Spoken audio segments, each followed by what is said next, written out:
अब गंगा साई जी का भाषण के बाद में अगर मीन भगवान मत से भगवान की जय लगा दूंगा तो दिक्कत।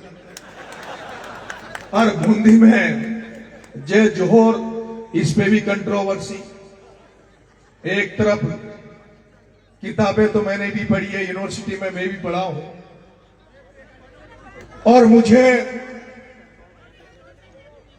पैदा हुआ तब से पटेल के घर में भी बड़ा हूं,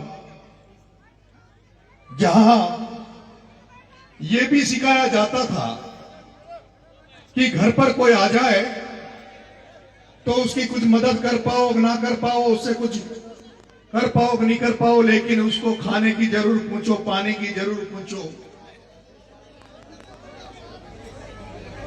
तो भगवान की दया से थोड़ा बहुत किताबी ज्ञान भी है। और जिस पृष्ठभूमि से आया हूं, जिस परिवार में पैदा हुआ हूं, और जिस जनता के बीच में घूमता हूं सुबह से लेकर रात तक, शाम तक, उस जनता से जो अनुभव मिलता है, मुझे ऐसा लगता है कि वो अनुभव किताबों में भी कम पड़ जाता जो अनुभव जनता के बीच में मिलता है। क्योंकि ऐसा नहीं था रामायण काल में, महाभारत काल में, रामायण काल में, महाभारत काल में, वैदिक काल में हमें तो किताबें पढ़ने का अधिकार था नहीं, ग्रंथ पढ़ने का किताबी ज्ञान हमारे पास था नहीं।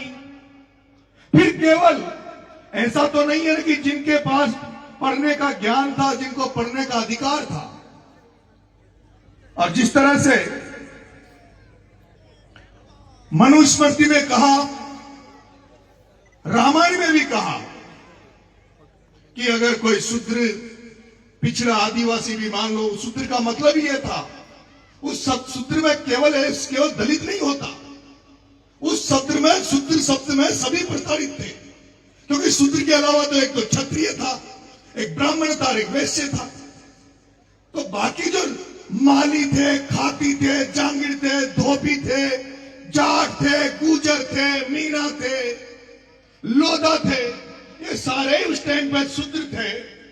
और इन सभी को कोई भी पढ़ने का अधिकार नहीं था। अगर कोई पढ़ता तो उसके, ये कहा गया है कि उसके कान में शीशा डाल दो।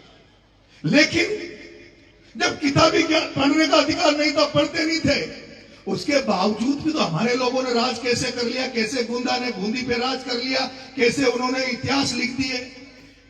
उनको अपना अनुभव था, उनकी अपनी लेखनी थी। हम लोग जब राजनीति में हैं तो हमें बेरुपया बनना पड़ता है। क्या बनना पड़ता है? बेरुपया। गंगा साई जी, सुबह जब मैं निकलता हूं, अगर किसी ने कहा कि साहब मारो जन्मदिन से मारा केक काटनो छे, तो पहली मां केक काटवा चल जाओ छे। वहां असा जहां खुशाना चेहरा पे मौज मस्ती को जो फोटो आओ छे।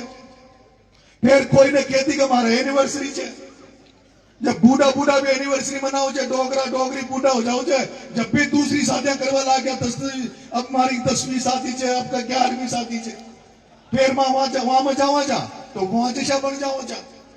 और फिर 3-4 बजे का लगभग सूचना होगी कोई की मौत होगी, कोई का गमी में जानो छे, तो जब मौत में जावा जा, गमी में जावा जा, तो वहां थोड़ा सा आंसू ले आवा जा, मुंडा पैसा लागे छे जैसे उका घर में ना मारे घर में डेथ हो गयो, तो वहां तो बेरुपया जा। जैसी हवा चाले छे उसको तोय दी रहे जा। जैसी किसान काय करे छे, जैसी हवा चाले छे उसे तोय देनी पड़े छे कि हवा कटी की चाल रही है, उस हिसाब से बरसावा। तो हम तो राजनीति में है, और राजनीति में जिसे हमारी वोट में लगा, जिसे कहीं कहीं ऐसा जुगाड़ में लोगों को भाई इनके माध्यम से सत्ता में चल जावा, वही रास्ता अपना की कोशिश करा जा। और फिर दुर्भाग्य की बात गंगा साई जी ऐसी बात है कि ये तो आदरणीय रामनारायण जी मीणा थे, ये तो आदरणीय रामनारायण जी मीणा थे, जिनको आड़ोती में बैठे सभी धन्ना सेठों ने, पूंजीपतियों ने, यहाँ के राजनीतिज्ञों ने, और राजस्थान की बैठी हुई राजनीति में भी जिनको रोकने के लिए शुरू से प्रयास हुआ, अंतिम समय तक उनको राजनीतिक हत्या करने के लिए प्रयास होते रहे। राजस्थान में कांग्रेस में बैठे हुए मुख्यमंत्रियों ने भी रामनारायण की राजनीतिक हत्या करने का प्रयास किया, लेकिन रामनारायण जी की सूझबूझ थी जो एक बीच रास्ते से जाके कहीं कहीं से टिकट लेके आ जाते थे, कोटा जैसी जनरल सीट पे सांसद बन जाते थे। ये इनकी सूझबूझ थी, ये इनकी सूझबूझ थी कि अशोक जी गहलोत साहब इनके खिलाफ रहे, फिर भी मदेरणा जी और उनको साथ लेकर किसान के नाम पर, किसान राजनीति के नाम पर ये जनरल सीटों पे बार बार चुनाव लड़े, बार बार जीते। लेकिन दुर्भाग्य था कि जिस हाड़ौती में, और फिर अपनी संख्या उतनी कोई ना जितनी अपन सोचा था ना कि अपन उदयपुर बांसवाड़ा डूंगरपुर में चल जावा, तो वहां उदयपुर बांसवाड़ा डूंगरपुर में एक सीट पर लाख लाख सवा लाख आदिवासी थे, एक सीट पर सवा लाख आदिवासी थे। और जब राजपा पार्टी बनी और राजपा को जब हेलीकॉप्टर उड़ो ना, जब मातमाए मुख्यमंत्री बने, अब सपना में देखा जाएगा अब तो मुख्यमंत्री बनेगा, अपनी मुख्यमंत्री रहेगा, सारो राज अपने पास ही रहेगो। लेकिन काई हो आपने तो ना पूर्वी राजस्थान में, जहां टोडा भीम में, लालसोट में, आपका सपोटा में, राजगढ़ में, गंगापुर में, जहां एक विधानसभा में सवा लाख वोट छे, कितना वोट छे? सवा लाख। और फिर भी कहीं हो जा सवा लाख वोट जा, पूरा ख्वाब देख लिया, सपना देख लिया कि मुख्यमंत्री बनवाना जा, फिर भी सीट आई 4। कितनी सीट आई? अब मातो संघर्ष उस जगह कर रहा था, आदरणीय रामनाथ जी ने, हम लोगों ने तो संघर्ष वहां कर रहे हैं। अब अंत में चुनाव लड़वा क्यों साहब, ये वोट कितना जा मीनान का? 35,000। कितना? अंत में जा 35,000। छपरा में चुनाव लड़वा क्यों तो 32,000। अब 3.25 लाख मीनाओं के वोटों में अगर 35,000 32,000 वोट हो, और उनमें भी वोट जब आपने कम जाने देना डरपच है, ना तो डरपच है खाए बूथ कैप्चिंग में पकड़ा गया, फर्जी वोट देता हुआ पकड़ा गया, तो कोई छुड़ा वाला कौन है? क्योंकि राज ही दूसरा कुछ है। तो वहां में भी 35,000 में भी 85% तो वोटिंग हो जाए, और वहां में भी 5-7 हजार तो शहर ऐसे गल्ला ने अभी चांदना के पाचे डोल रहा, कोई धारीवाल के पाचे डोले थे, कोई वहां के लिए पार्टी पाचे है, वहां की माई बाप, वहां के लिए समाज पाचे है।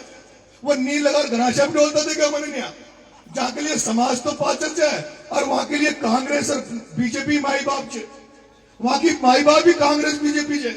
तो मातो गंगा साई जी माँ की दुकान किसा चला रहे छा, मातो पाया मारो मन जाने छे, माँ को मन जाने छे कि किसा जुगाड़ करे छा। माँ तो कभी पायलट साहब की तारीफ करनी पड़े छे, कुंजल साहब की तारीफ करनी पड़े छे, थोड़ा सा गुजर समाज माई मदद कर देगो, डाकर समाज को लाभ लेवा की कोशिश कर रहे हैं, थोड़ा सा डाकर समाज मदद कर देगो, प्रभुलाल जी सैनी कोई माली समाज मदद कर देगो, साधु जात मदद करेगी, जबड़ी पार पड़ेगी। भाई साधु जात पार पड़ेगी। अब तू कह रहे जो मारा भाई मुंह बुराई कर दूंगा, पर ये मंच का मौसम मत कर, मारी सारी दुकान नहीं बंद हो जाओगी। मुंह तो देवड़ी उनियारा में भी चुनाव लड़ियो, छबड़ा में भी चुनाव लड़ियो, अंता में भी चुनाव लड़ियो। और मुझ जब चुनाव लड़वा गयो तो गांव में जब वोट मांगवा जाओ ना गंगा साई जी, तो थाने भी देखी होगी, जाता ही तो भाई साहब यो मीनान को मोल लो चाहिए, मैं मीन भगवान का मंदिर पर ढोक देनी पड़ेगी। मना चालो भाई, फिर थोड़ा सा आगे गया तो ठीक है भाई, गुजर समाज को गांव ऊंचा मंदिर, देवनारायण भगवान को मंदिर, देवनारायण भगवान पर चलो तो वहां भी चल। मैंने इतना मंदिर ढोक लिया जितना आदमी ढोकते तो पूछे ज्यादा बोला जाता। और न जाऊं जट्टी मोहल्ला में न जाऊं, फिर भोमिया जी, ऊत महाराज, बेरू जी महाराज चुनाव में सारा ही आ जाओ छे, और सारी जगह धोखा देनी पड़े छे। लेकिन हमारा दुर्भाग्य है कि गंगा साई जी हमारी इतनी बड़ी तादाद होने के बाद भी, इतनी बड़ी हमारी संख्या होने के बाद भी, हम किसान कम्युनिटी को लड़ा कर इस हालत में वो लोग राज कर रहे हैं जिनके 5-5 वोट नहीं है, 5-5 वोट, वो हम पर राज कर रहे हैं, वो हम पर राज कर रहे हैं। अभी गंगा साई जी ने मेरे से कहा कि आपने जूते नहीं पहन रखे, आपने जूते नहीं पहन रखे, क्या विधानसभा में जाने के बाद जूते पहनोगे? मैं कह रहा हूं नरेश मीणा ने जूते, ये चप्पल केवल एमएलए बनने के लिए नहीं त्याग रखे। नरेश मीणा ने जूते चप्पल, ये नरेश मीणा ने सांसद बनने के लिए नहीं त्याग रखे। नरेश मीणा ने दिन हालत के मीणाओं को सत्ता में भागीदारी दिलाने के लिए, इन पूंजीपतियों को, इन चोरों को यहां से निकालने के लिए नरेश मीणा ने यह त्याग रखा है। और मेरे भाइयों, मेरे प्यारे भाइयों, मेरे मीणा समाज के लोगों, आज मैं कहीं भी मंचों में जाता हूं, कई बार मंचों में बात होती है कि धार्मिक कार्यक्रम में धार्मिक बात करो, सामाजिक कार्यक्रम में सामाजिक बात करो, सामाजिक मंच पर राजनीतिक बात मत करो। मैं तुमसे यह कहना चाहता हूं कि क्यों बूंदा मीणा की बात कर रहे हो, क्यों आमेर के राजा की बात कर रहे हो? अरे वो राज कहां चले गए? और तुम अगर दोबारा से उन राज को लाना चाहते हो तो तुम्हारे पास क्या हथियार ये तो बताओ, तुम करोगे क्या ये तो बताओ। मेरे भाइयों, 2020 के पहले इसी हाड़ौती में 2020 के पहले गंगा साई जी हम फोन करते थे, सवाई माधोपुर करौली दोस्ती के लोग, हमारी हाड़ौती में तो अच्छी बड़ी बड़ी नौकरियां नहीं है। सवाई माधोपुर करौली दौसा के जो कोई थानादार बन के आ गया, तहसीलदार बन के आ गया, कोई एसडीएम बन के आ गया, हम फोन करते थे। मेरे अट्टू का एसडीएम था एक मीणा एसडीएम था, और मेरे मीणा हॉस्टल का लड़का, मैंने कहा है दिनेश मीणा, तू तो मेरा जूनियर है, मेरे हॉस्टल का लड़का है, कम से कम तू तो मेरे साथ अन्याय मत करे, समाज के साथ अन्याय मत करे।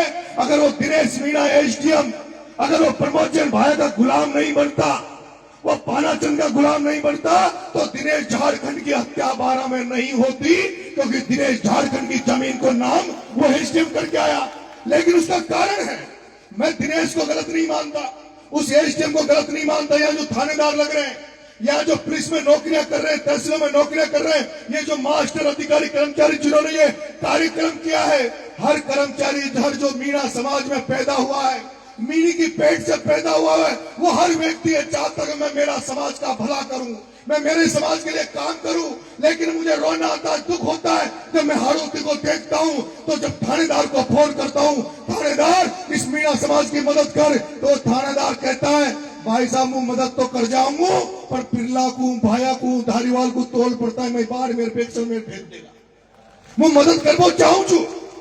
वो कहते हैं अधिकारी कर्मचारी, वो तहसीलदार कहता है अरे हमारे यहाँ तो मास्टर और सिपाही की छोटी छोटी नौकरियां हैं, और वो छोटी छोटी नौकरियों को जब किसी मास्टर को बाड़मेर जैसलमेर भेज दिया जाता है, किसी पटवारी को बाड़मेर जैसलमेर भेज दिया जाता है, तो उसके पूरे घर वाले बेचारे जिनकी रोजी रोटी उस एक पेट से चलती है, वो उन नेताओं के दरवाजे में गिड़गिड़ाते हैं, रोते हैं कि साहब मंगाओ घरवाला को पाँच ले आओ। और फिर रामनारायण जी की और फिर हमारे इन नेताओं की दम नहीं है। क्यों नहीं है दम? क्योंकि हमने इनको इतना कमजोर कर दिया, हमने नरेश मीणा को 3 बार हरा दिया जो हमारे लिए लड़ता। इसलिए मैं ये कह रहा हूं, मैं 4 धन्ना सेठों को, उन 4 पूंजीपतियों को, उनको राजनीति में रोकने के लिए मैं कह रहा हूं, जिस दिन ओम बिरला, प्रताप सिंह सिंघवी, धारीवाल और प्रमोद जैन भाया, इन चारों को विधानसभा लोकसभा में जाने से रोक दूंगा, उस दिन तुम्हारा बेटा चप्पल पहनेगा, उस दिन तुम्हारा बेटा अपने पैरों में चप्पल पहनेगा। और उसके लिए जैसे मैंने कहा मैं आपको एक ही चारा बताता हूं मेरे भाइयों, अगर आज की दुनिया में अगर तुम्हें आगे बढ़ना है, कितनी तुम नौकरियां लग लो, कितने धंधे पानी कर लो, लेकिन जब तक तुम्हारी सत्ता में भागीदारी नहीं है, जब तक तुम्हारी राजनीतिक चेतना नहीं आएगी, सत्ता में भागीदारी नहीं होगी, तुम्हारा भला होने वाला नहीं है। अगर सत्ता में भागीदारी नहीं है तो तुम्हारे कर्मचारियों को डर डर के नौकरी करनी पड़ेगी। तुम्हारी सत्ता में भागीदारी नहीं है तो तुम्हारे जो धंधा पानी, जो बिजनेस डालना चाहेंगे, वो अगर कोई क्रेशर डालेगा तो क्रेशर को प्रमोद जैन भाया ओम बिरला एक फोन पे बंद करा देंगे। प्रमोद जैन भाया ओम बिरला क्रेशर को एक फोन पे बंद करा देंगे। तुमने अगर कोई पीडब्ल्यूडी की सड़क बनाने का प्रयास किया, कोई तुमने रोड बनाने का प्रयास किया, कोई मीणा का बेटा अगर रोड बनाने निकलेगा तो यह मंत्री फोन करेंगे कि इसका बिल पास नहीं होना चाहिए, जैन उसका बिल पास नहीं करेंगे, उसको सारा पैसा जो लगाया है उसको बर्बाद होकर आना पड़ेगा। इसलिए सत्ता जरूरी है। और सत्ता क्यों जरूरी है? जब वसुंधरा राजे सिंधिया गवर्नर की महारानी को भी सत्ता चाहिए, जब दिया कुमारी जो राजस्थान की सबसे बड़ी घराने, जयपुर घराने की दिया कुमारी को भी सत्ता के लिए फतेहलाल के नीचे बैठना पड़ता हो, तो तुम सत्ता के पीछे क्यों नहीं भाग रहे? जब तक सत्ता तुम्हारे हाथ में नहीं होगी, जब तक कुछ भी बदलाव होने वाला नहीं है, जब तक कोई परिवर्तन नहीं आने वाला है। बात कर रहे हो हॉस्टल की, हॉस्टल समाज, यहाँ मेरे दुर्भाग्य की बात है, इतने सारे एमएलए मंत्री बन गए, मुझे दुख होता। मैं कहता हूँ कि आज जयपुर में मीणा हॉस्टल बना, उस मीणा हॉस्टल भी मीणाओं ने चंदा उगा के बनाया।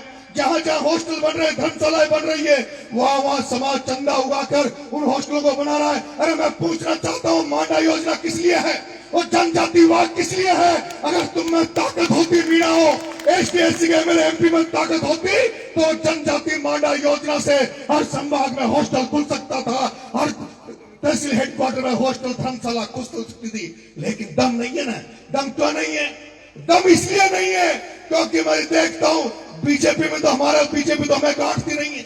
और मैं तो पहला आदमी हूं गंगा साई जिसने कहा 8 महीने जेल में रहने के बाद, 8 महीने जेल में रहने के बाद, 32 मुकदमे खाने के बाद, जिसके आगे बीजेपी थारी लेकर बैठी है, थारी लेकर। और बीजेपी कहती है, भजन लाल जी कहते हैं, पूरी बीजेपी कहते हैं, नरेश मीणा आजा, हम तुझे किरोड़ी लाल जी की जगह देना चाहते हैं। उनका 2 स्वार्थ सिद्ध हो रहे हैं, एक तो किरोड़ी लाल को निपटा देंगे नरेश मीणा को बुलाकर, और दूसरा जब नरेश मीणा आ जाएगा तो नरेश मीणा को भी हार्दिक पटेल की तरह बंद कर देंगे, इसकी भी दुकान बंद कर देंगे। ये पहला नरेश मीणा है जिसने अंता में बीजेपी का टिकट ठुकराया, जिसने पहले बार कहा कि मरते दम तक बीजेपी में नहीं जाऊंगा, मरते दम तक भारतीय जनता पार्टी में नहीं जाऊंगा। और यार जब मैं ये बोलता हूं कि भारतीय जनता पार्टी में नहीं जाऊंगा, उसके पीछे गंगा साई जी एक ही तर्क है, क्योंकि उस भारतीय जनता पार्टी को मैं अच्छी तरह जानता हूं, जो भारतीय जनता पार्टी सोते समय जागते समय इन दलित भाइयों को, आदिवासी भाइयों को कुचलना चाहती है, बर्बाद करना चाहती है। उस सोच को मैं जानता हूं, इसलिए बीजेपी में नहीं जाना चाहता। लेकिन राजनीति में हूं तो कांग्रेस को देख रहा हूं, कांग्रेस को देख रहा हूं, उस कांग्रेस को, इस कांग्रेस में कोटा जैसी जनरल सीट पर एक सांसद रामनारायण मीणा के होने के बावजूद भी, 5-7 बार जनरल सीटों पर एमएलए होने के बावजूद भी एक बार भी रामनारायण जी को वो ओहदा राजनीति में नहीं दिया कांग्रेस में, जो रामनारायण जी को मिलना चाहिए था। जो शांति धारीवाल को मंत्री बन सकता है, प्रमोद जैन भाया मंत्री बन सकता है, जिनके 5 वोट नहीं उन जैनों के, जिन्होंने 5 वोट कांग्रेस को नहीं देते। धारीवाल की जाति कितना कांग्रेस को वोट देती है, प्रमोद जैन भाया की जाति कितना कांग्रेस को वोट देती है, लेकिन धारीवाल गृह मंत्री बने, प्रमोद जैन भाया खान मंत्री बने, और जनरल सीट पर, सामान्य सीटों पर चुनाव लड़ने वाला रामनारायण मीणा को झुंझुना मिले, तो वो कांग्रेस किस काम की मेरे भाइयों, वो कांग्रेस किस काम की। अरे दुख होता है मेरे मीणा भाइयों, दुख होता है जिस कांग्रेस, जो मरी हुई कांग्रेस है, जो मरी हुई कांग्रेस है, अगर वो जिंदा है तो एसटी माइनॉरिटी के वोटों पे, वो हमारे वोटों से जिंदा है, वो सांसें ले रही है तो हमारे वोटों से ले रही है। लेकिन समझने की बात यह है कि पिछली बार अशोक गहलोत की सरकार में 6 एमएलए था, कितना 6, मेरे मीणा भाइयों, एक जाति के 6 एमएलए थे। तुम्हें नाम बता रहा हूं, प्रमोद जैन भाया जाति से बढ़िया था, जाति से बढ़िया था, कितना बढ़िया समाज कांग्रेस को वोट देता, ये तुम देख लेना। वो प्रमोद जैन भाया जो जाति से बढ़िया था। फिर आ जाओ कोटा में शांति धारीवाल, वो जाति से बढ़िया था, वो शांति धारीवाल जाति से बढ़िया था। अरे फिर चले जाओ संयम लोढ़ा, वो संयम लोढ़ा जाति से बढ़िया था। उधर चले जाओ तो सुभाष गर्ग वो जाति से बढ़िया था। वो रोहित बोरा जो जाति से बढ़िया था, वो सुरेश मोदी जो जाति से बढ़िया था। अरे मेरे मीणा भाइयों, वोट तो हम 95% कांग्रेस को हम दें, लाखों की संख्या में दें, और जो बढ़िया समाज, जैन समाज कितना वोट कांग्रेस को देता है, उसके बावजूद भी टोटल कुल मिला के 6 एमएलए थे, 6 और 6 का 6 मंत्री थे, 6 के 6 कांग्रेस में मंत्री थे। और हमारे 33 मीणा एमएलए, 33 मीणा एमएलए में तो 3-4 मंत्री, और वो 6 भाणिया एमएलए जाते 6 का 6 मंत्री बनाए अशोक गहलोत। मेरे को दुख होता है इस बात का, मुझे दुख होता है। मैं चाहता था छबड़ा से चुनाव लड़ लिया, छबड़ा चुनाव लड़ा तो मैं जब जाता था नेताओं के पास, वो कहते थे कि नरेश छबड़ा टिकट दे देंगे, छबड़ा में तैयारी कर। मैं कहता था नहीं, मुझे तो देवली उनियारा में भी चाहिए, मुझे तो अंता में भी चाहिए, मुझे तो लालसोट में होगा तो वहां भी चाहिए, मुझे दौसा में होगा तो वहां भी चाहिए, मुझे राजगढ़ में होगा तो वहां भी चाहिए। वो पूछते थे तेरा जिला 12 है तो 12 महीने इधर उधर क्यों घूम रहा है। मैं पूछता हूं, जो अशोक गहलोत घूम सकता है, पायलट साहब घूम सकते हैं, डोटासरा घूम सकता है, तो मीणा का बेटा राजस्थान की राजनीति में क्यों नहीं घूम सकता। राजस्थान की राजनीति में अरे जितने वोट तुम्हारे हैं, जितने वोट तुम्हारे हैं उतने वोट मेरे भी हैं, जितने वोट तुम्हारे हैं उतने ही वोट मेरे भी हैं। 13% संख्या हमारी राजस्थान में, 13% संख्या। लेकिन दुर्भाग्य की बात है, जो लोग हमारे सांसद बने मीणाओं में, उन मीणाओं में जो सांसद बने वो भी दूसरे की तरी उठा रहे थे। उन्होंने कभी भी इतनी औकात नहीं किसी मीणा नेता की मैं देख रहा हूं जो खुद का टिकट दिला दे और बगल वाले का टिकट दिला दे। लेकिन तुम्हारे बेटे ने हिम्मत करी, तुम्हारे बेटे ने हिम्मत करी, 3 जगह चुनाव लड़ लिया।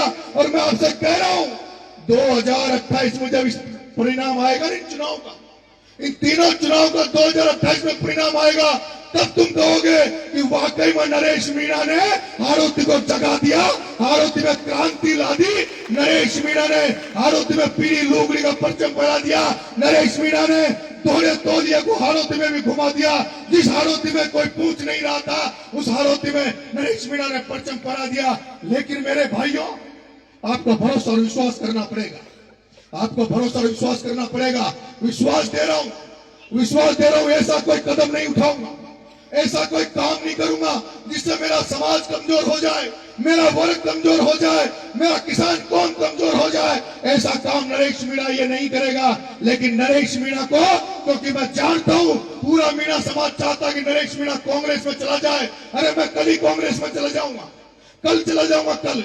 लेकिन कल कम से कम राहुल गांधी बिठाकर मुझे बगल में ये तो कहे कि बता नरेश तेरे 8-10 टिकट कौन कौन से देने हैं, बता नरेश तेरे 8-10 टिकट कौन कौन से देने हैं।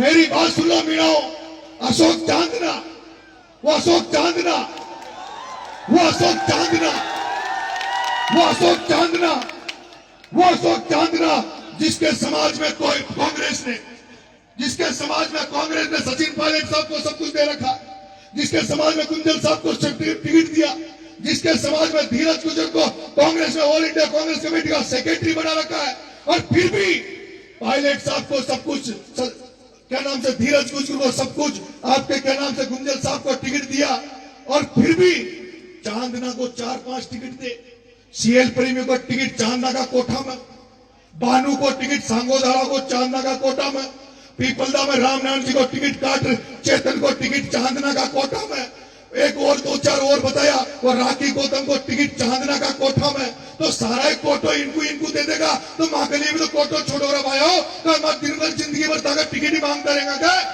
क्या हम तुम्हारे जिंदगी भर टिकट ही मांगते रहेंगे? इसलिए मैं कह रहा हूँ राजस्थान की राजनीति में सीख के आया हूँ, छात्र राजनीति से सीख के आया हूँ। राजनीतिक सब तरह का अनुभव नरेश मीणा के पास है, कमजोर मत मानना। 2028 में चौकड़ी घुमा दूंगा, चौकड़ी। अगर तुम्हारा साथ रहा ना तो चौकड़ी घुमा दूंगा।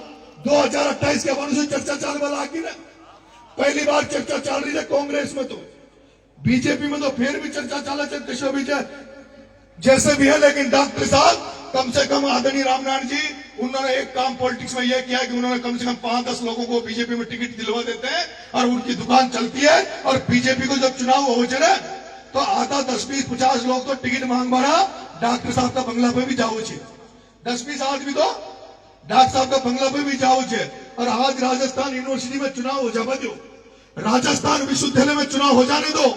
कोई भी जाति का व्यक्ति चुनाव लड़े, कोई भी वर्ग विशेष का व्यक्ति चुनाव लड़े, लेकिन नरेश मीणा के पास मदद मांगने जरूर आता है। मैं चाहता हूं तुम्हारा आशीर्वाद रहा तो 2028 में राहुल गांधी हेरोगो को नरेश खामलों को ये न्याजो मुख्यमंत्री का सपना देख रहे थे ना, काई ये जो मुख्यमंत्री का ख्वाब देख रहे थे, सपना देख रहे थे कि मैं मुख्यमंत्री बन जाऊंगा। अरे मुख्यमंत्री तो ये आदिवासी चाहोगा जो बनोगे, ये आदिवासी समाज, ये मीणा समाज चाहेगा तब मुख्यमंत्री बनेगा। अगर तुमने नाटक नौटंकी करने की जरूरत करी, कांग्रेस ने इधर उधर की समझने की कोशिश करी, तो ये मीणा समाज वही समाज है जिसने कांग्रेस को 21 पे ला दिया, 21 पे कितना पे 21 पे ला दिया था। इसलिए मेरे भाइयों में बीएसएस बना रहा हूं, भगत सिंह सेना बना रहा हूं, इसके मेंबर बनना, सब लोग इससे जुड़ना। अभी तो केवल 2028 तक तो अंधविश्वास करके ये मत पूछो नरेश तू क्या करेगा। अगर नरेश को लगेगा कि सत्ता का दरवाजा चंद्रशेखर आजाद की पार्टी से गुजरेगा तो नरेश मीणा उधर गुजर जाएगा। अगर नरेश मीणा को लगेगा कि सत्ता की चाबी हनुमान बेनीवाल की पार्टी से निकलेगी तो नरेश मीणा उधर चला जाएगा। अगर नरेश मीणा को लगेगा राजकुमार रौत की पार्टी से सत्ता की चाबी मिलेगी तो उधर चला जाऊंगा। नरेश मीणा सत्ता की चाबी ढूंढ रहा है, राजधानी में घुसने की चाबी ढूंढ रहा है, और केवल अकेले के नहीं। अरे मैं जो रास्ते बना रहा हूं, मैंने अंत में कहा था आदरणीय रामनारायण जी, मैंने भटवाड़ा के रामचरण जी से कहा था कि नरेश मीणा के पास जगह है, नरेश मीणा लड़ लेगा, मैं तो तुम्हारे लिए रास्ते खोल रहा हूं, तुम्हारे आने वाली पीढ़ियों के लिए जगह बना रहा हूं। अरे हमारा भाई इंडोली खाओ, सीत मात तो वोट मत दो था कोई खड़ो कर लियो हाल कम से कम गिनती तो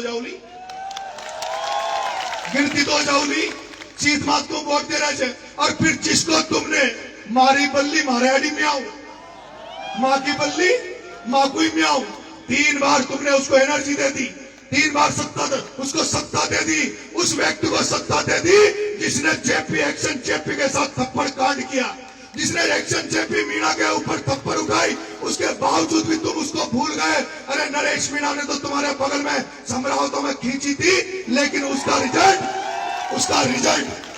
रिजल्ट वहां के जो उसके वर्ग के लोग थे उन्होंने तुरंत मुझे निपटा दिया 15,000 वोट मारा और आता अगर थप्पड़ न पड़ती लेकिन था मीणा हो था जयन का रेप तो भी पड़ो एक्शन का तब भी थाना काय न करो और चीजू थाना अगर वो इलाज न कर दो अगर वो इलाज था टाइम की कर देता ना पिछली बार तो मैं हराबान करना चाहता अगर था वो एक्शन जब जेपी मीणा के साथ उसने जब कांड किया उसका इलाज तुम यहाँ कर देते तो अब मुझे हराने नहीं जाता वो म्याऊ म्याऊ करता लेकिन तुमने गलती कर दी और जिसका परिणाम यह हुआ कि वो मुझे हराने गया। मैं कल परसों उसका एक इंटरव्यू पढ़ रहा था कह रहा था मैं तो कांग्रेस ने जिम्मेदारी दीजिए मन तो ईमानदारी से कांग्रेस को काम करे छू। अरे मारा बाप तोसू बड़ो तो धारीवाल छो तोसू बड़ो शांति धारीवाल छो तोसू बड़ा रामनाथ जी मीणा बैठा छे तोसू बड़ो प्रहलाद गुंजर बैठो छे तारी दुकान में सामान काई छे तारी दुकान तो यहाँ सो चाल रही छे गुंजल साहब की धारीवाल और की यहाँ की दुकान तोसू बड़ी छे लेकिन मारा भाइयों परमोचन भाइयों केवल इकाई पांव पकड़ बनायो ई चोलडा के को नहीं आयो परमोचन भाइयों चारू में डोलियो परमोचन भाइयों चारू में डोलियो कि जो नरेश मीणा ने जो किसान एकता करी है नरेश मीणा ने जो किसानों में सामंजस्य बिठा रहा है आपने सुना होगा पहली बार ऐसा हुआ है कि एक मीणा के बेटे को धाकर समाज ने भरपूर आशीर्वाद दिया था धाकर समाज ने मुझे प्यार दिया था। मैं उस तरह की राजनीति कर रहा हूँ गंगा साई जी जहां मुझे 22,000 मीणाओं के अलावा मुझे 27-28,000 वोट दूसरी समाजों ने दिए दूसरी जातियों ने दिए। वो तो दुर्भाग्य था कि जिससे हमने सामंजस्य बनाया ये इंडोली वाला अगर वहां नहीं जाता तो भाया तो घर से नहीं निकल रहा था उसकी तो हिम्मत नहीं हो रही थी। लेकिन क्या करें मन का ईशु अगर आपने सामने हो जाओ तो फालतू में गांधो पड़ जाओ नटा जो 2008 में गांधो मेट्यो वो तो बड़ी मुश्किल से तो माने गांधो मेट रही दोनों एक जगह बैठानी भाई माने तो कोशिश करी गुजर मीणा एक हो जावा पायलट साहब कला रेर गुंजल साहब कला रेर ये बात के लिए तो कला रहे चो कि भाई गुजर मीणा एक जगह हो जावा सामंजस्य से बनो रे पर ये चोल तो कहीं जाने गुजर मीणा की कहीं ताकत है ये तो बाणिया के पाछे घुस गयो बाणिया कला रहे क्यों कभी बिरला कला रहे कभी भाया कला रहे। लेकिन मेरे भाइयों आपको जागने की जरूरत है और राजनीतिक चेतना लाने की जरूरत है।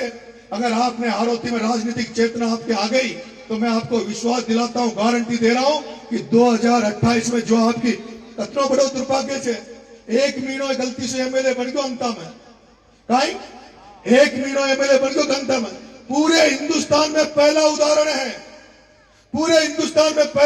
है कि सत्ताधारी पार्टी का एमएलए जेल में पड़ा है। सत्ताधारी पार्टी का एमएलए कंवरलाल मीणा झालावाड़ की जेल में पड़ा है। अरे झालावाड़ की जेल में कंवरलाल को प्रमोचन भाया की औकात नहीं थी भेजने की उस ओम बिरला ने भेजा लोकसभा स्पीकर ओम बिरला ने भेजा क्योंकि उसको उसका भाई एमएलए बनाना था प्रमोचन भाया उसको उसका भाई एमएलए बनाना था। तो जब प्रमोचन भाया ओम बिरला शांति धारीवाल सिंह भी एक हो सके जब ये पार्टी को नगाटे पार्टी को न देखे तो आपने कहीं ठीक हो जाए पार्टी अगर भारत मान सम्मान रखे तो पार्टी को मान सम्मान दो और पार्टी अगर मान सम्मान न दे तो जूती रखानो आपनो आदमी मजबूत करो। भाई तो दुर्भाग्य की बात है समाज को कार्यक्रम है वो 2 जिला अध्यक्ष कांग्रेस बीजेपी का वही ना आया कांग्रेस को जिला अध्यक्ष बीजेपी को जिला अध्यक्ष धोनी ना आया और मुझे गारंटी दे रही जो राजनीति में है ना महावीर जी मीणा रामेश्वर जी मीणा वो राजनीति में है कांग्रेस बीजेपी के जिला अध्यक्ष है।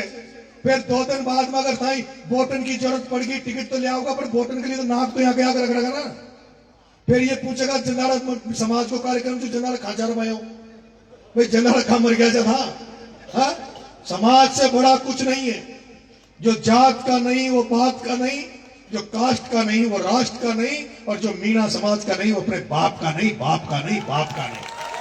सबसे पहले समाज है, सबसे पहले समाज है, उसके बाद सारी चीजें हैं। हम सर्व समाज का मान सम्मान करते हैं और मेरा तो भगवान से मन है क्योंकि रामनारायण जी हाड़ौती की राजनीति में जिंदा रहे और जहां तक मुझे हाड़ौती की राजनीति के बारे में पता है, मुझे पता है कि आदरणीय रामनारायण जी की, क्योंकि ये किसान घर में पैदा हुए थे और इसलिए से इनको जाट राजनीति जो थी राजस्थान की वो इनके साथ खड़े रहते थे, वो मदद करते थे। जहां तक मुझे पता है किसान राजनीति के नाम पर ही हम लोग इस सामंजस्य बनाकर इस हाड़ौती को अपनी मुट्ठी में ले सकते हैं।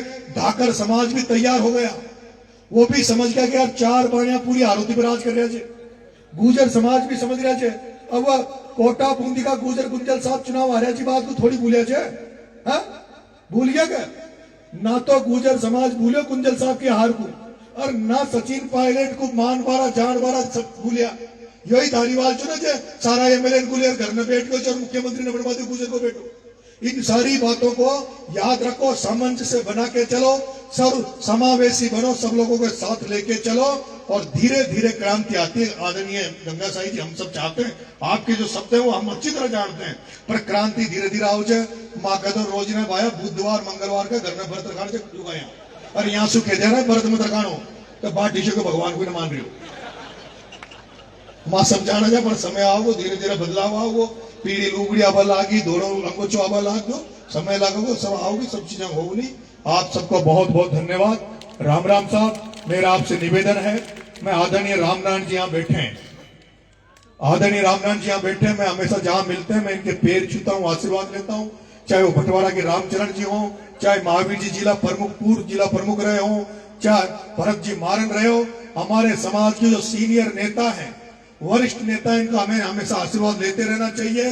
और ये काहे का भी भूखा कोई ना, हमारी बात सुन लो, रामनारायण जी महावीर जी ये जो पुराना आदमी है यहाँ को तो सम्मान चाहिए।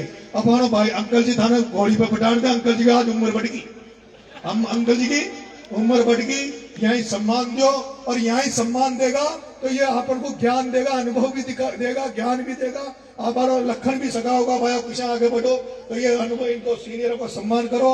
मैं जो यहाँ पे जो हमारे कर्मचारी भाई है, मैंने पूरे राजस्थान में घूमता हूँ लेकिन ऐसी कर्मचारी यूनियन, ऐसी कर्मचारी संगठन मैंने कहीं नहीं देखा जो नैनवा में देखा है।